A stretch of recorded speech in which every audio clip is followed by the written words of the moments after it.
Dear students, welcome to Chandbagh School Biology Department and I am Sumair Anwar. Today we are going to start lesson 7 for the grade 11 students and the topic I am going to discuss is using fermenters to produce antibiotics. I am particularly discussed about the antibiotic penicillin here. We have already discussed about fermenters, also known as bioreactors, in detail in our previous lesson. So, what is the difference between antibiotic, antiseptics and disinfectants? Antibiotics are the chemicals produced by microorganisms to kill off other microorganisms. They are mostly taken orally. In some cases, they are used internally as well as externally. Antiseptics. An antiseptic can be used to prevent infection. These are the chemicals applied outside of the body, such as skin, to kill microbes. They are used on living surfaces. Disinfectants. Disinfectants are the chemicals that kills microbes and are more powerful. They are used on non-living surfaces. Now, on the basis of the mode of the action of the antibiotics, they are further classified into two groups, either bactericidal antibiotics or bacteriostatic. Bactericidal antibiotics are the antibiotics that kills pathogens, mean disease-causing microorganisms directly, while bacteriostatic antibiotics are such type of antibiotics that stop the reproduction of the pathogens. Once the reproduction of the pathogen is stopped, then the host defense will kill the existing pathogens. So they kill the pathogens not directly. Difference between antibiotics and antibodies. Antibiotics are the chemicals produced by microorganisms to kill off other microorganisms, while antibodies are produced by body against any disease-causing microbes. They are produced by using bacteria and fungi, while antibodies are produced by white blood cells in our body.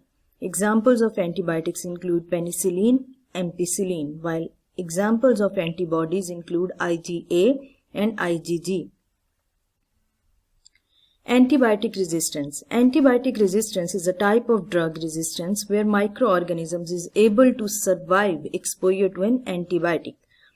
Penicillin is produced by batch fermentation. I have already discussed about batch fermentation in my previous lesson. Several antibiotics are manufactured in large quantities from microorganisms grown in industrial fermenters. The most well-known is penicillin, that is produced by the mold Penicillium chrysogenum. Here is a diagram that shows the colonies of Penicillium chrysogenum growing in a petri dish. Now the growth medium used in a fermenter should contain nitrogen source for the growth such as ammonium and amino acids. Sugars are required for energy.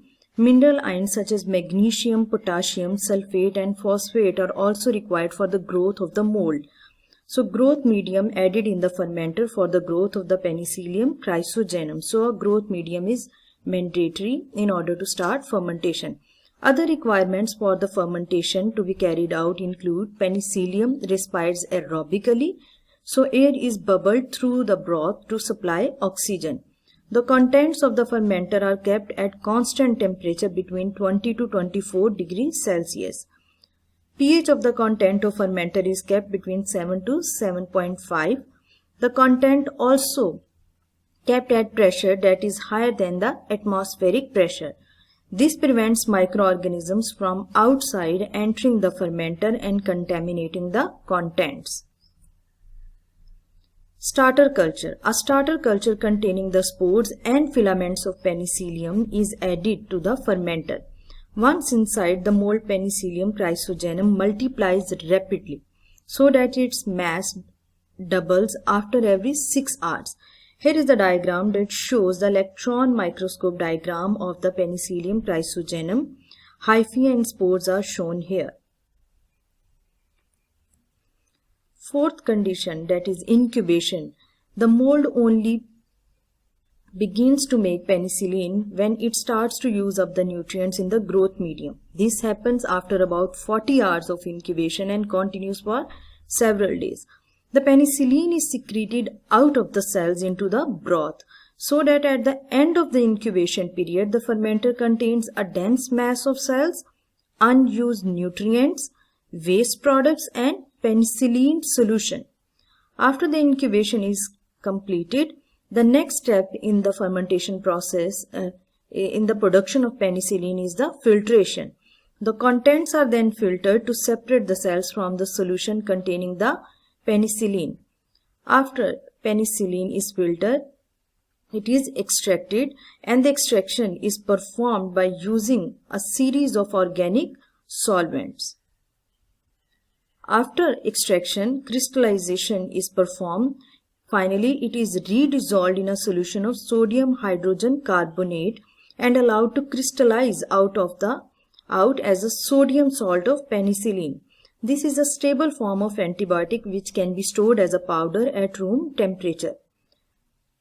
Modification. Penicillin can be chemically modified to produce a range of similar antibiotics that are used for treating different kinds of bacterial infections.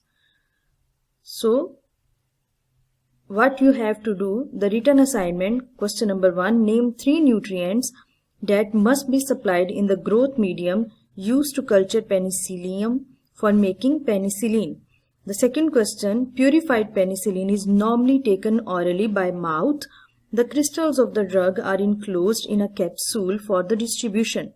Suggest 3 important properties of material used to make capsules. If you have any problem related to the topic, you can feel free to ask. Remember that you should know what is meant by fermentation, what is meant by batch fermentation. For these, you have to go and watch the previous lesson, that is fermenters or bioreactors. Then you should remember the steps that you need: starter culture, then incubation, and the extraction, crystallization, filtration. These steps you should remember how the penicillin is produced by using fermentation on a large scale. If you have any problem, you can ask questions related to the topic. Thanks for watching.